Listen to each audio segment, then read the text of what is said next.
कल एक शब्द आया था क्षांत्वा। संस्कृत व्याकरण के अनुसार क्षांत्वा का अर्थ है क्षमा करके। मतलब जो क्षपक हैं वह अपने स्वजन और परिजन को क्षमा करें, ये अर्थ हुआ। लेकिन हमने प्रभाचंद्र महाराज की टीका में देखा और टीका में अर्थ ये किया जा रहा है कि क्षमा कराकर, और यही अर्थ इसमें जो अपन पुस्तक में पढ़ रहे हैं इसमें भी यही लिखा हुआ है, इसलिए आपको यही बतलाया गया था। टीका के अंदर भी यही अर्थ निकल रहा है। टीका के अंदर तो कह रहे हैं क्षमा कराकर, स्वजन परिजनों से क्षमा कराकर। अब संस्कृत व्याकरण से अगर देखा जाए तो अपन देखें, एक सेंटेंस बनाते हैं 124 नंबर छंद में, शुद्ध मनाः स्वजनम परिजनम अपि च क्षांत्वा, ऐसा पूरा एक वाक्य बन जाएगा।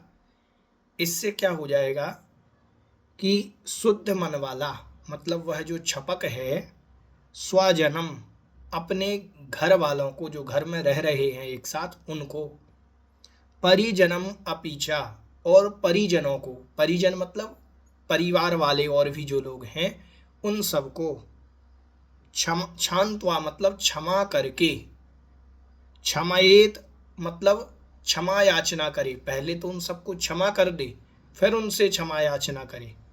ठीक है, तो क्षांत्वा मतलब क्षमा करके जो परिणाम है, इसका अन्यत्र जो अर्थ दिया जा रहा है किताबों में, जो दिया गया है वो प्रभाचंद्र महाराज की टीका से लिया गया है। इसीलिए किताब में इस प्रकार का लिखा गया है, क्षमा कराकर। ठीक है, तो यह अर्थ ठीक नहीं बैठ रहा है। फिर भी क्षमा करके अर्थ जो है ऐसा अर्थ ही लगाना चाहिए। संस्कृत व्याकरण के अनुसार क्षांत्वा का अर्थ होता है क्षमा करके। ठीक है, त्वा प्रत्यांत है तो क्षमा करके अर्थ होगा। आइए अब अपन बढ़ते हैं आगे छंद क्रमांक 125 की ओर। देखेंगे उच्चारण। आलोच्य, आलोच्य, सर्वमेनः, सर्वमेनः, कृतकारित, कृतकारित, मनुमतम, मनुमतम च, निर्व्याजम, निर्व्याजम, आरोपयेन, आरोपयेन, महाव्रत, मामरणस्थायी, मामरणस्थायी, निःशेषम, निःशेषम। ठीक है, निःशेषम। ठीक है, उच्चारण करते हैं। आलोच्य सर्वमेनः कृतकारितानुमतं च निर्व्याजम्, कृतकारित मनुमतं च निर्व्याजम्, आरोपयेन् महाव्रत, मामरणस्थायी निःशेषम्। आलोच्य सर्वमेनः कृतकारित मनुमतं च निर्व्याजम्, आरोपयेन् महाव्रत, मामरणस्थायी निःशेषम्। देखें अर्थ। आलोच्य, आलोच्य मतलब आलोचना करके। ठीक है, आलोचना करके, प्रक्षालन करके, परिमार्जन करके, बार बार निंदा करके। ठीक है, सर्वम एनाह, सर्वम मतलब सभी प्रकार के, एनाह मतलब पाप की, एनाह मतलब होता है पाप, तो पाप की, सभी पापों की आलोचना करके, निंदा करके। हमने सारी जिंदगी में जितने पाप किए हों, हिंसा, झूठ, चोरी, कुशील, परिग्रह, पांचों पाप में हमने जो भी पांचों पाप से लगे हुए हमारे जो दोष हैं उन सब पापों की निंदा करेगा कि मैंने जीवन में जितनी हिंसा की हो वह मेरी निंदनीय है, मैंने गलत कार्य किए हैं, मैंने झूठ बोला है, ऐसी इस प्रकार से सभी पापों की आलोचना करके कृत कारित कारितम अनुमतम च, ऐसा निकलेगा। कृत कृत मतलब स्वयं की हो, पांचों पापों की, पांचों पाप जो है मैंने स्वयं किए हों, या कारित मतलब दूसरों से कराए हों, या अनुमतम उनकी अनुमोदना की हो। पांच पाप मैंने स्वयं किए हों, दूसरों से कराए हों, या जिस तीसरे ने किए हों हमने अनुमोदना करी हो, ऐसे इन सभी पांच पापों की निर्व्याजम बिना व्याज के, बिना छल कपट के, मायाचारी से रहित आलोच्य मतलब आलोचना करना। समझ में आया? निर्व्याजम क्यों कहा? ऐसा नहीं कि मात्र शब्दों से कहा जाए कि मैंने सारी जिंदगी में जो पाप किए हों, कृत से किए हों, कारित दूसरों से कराए हों, या किसी की अनुमोदना की हो, तो मैं उनकी आलोचना करता हूँ। ये मात्र वचनों से नहीं कहना, अंतरंग से भाव ऐसा आए, निर्व्याजम छल से रहित ऐसे परिणाम हमारे अंदर से आए, उस छपक के अंदर से आए कि मैंने सारे जीवन भर में जो पांच पाप किए हों, कराए हों, या पांच पाप की अनुमोदना की हो, मैं उन पांचों पापों की बिल्कुल शुद्ध मन से आलोचना करता हूं। ठीक है, निंदा करता हूं। फिर ऐसा करता हुआ आरोपयेन महाव्रतम, आरोपयेन, आरोपयेन मतलब धारण करे, आरोपण करे।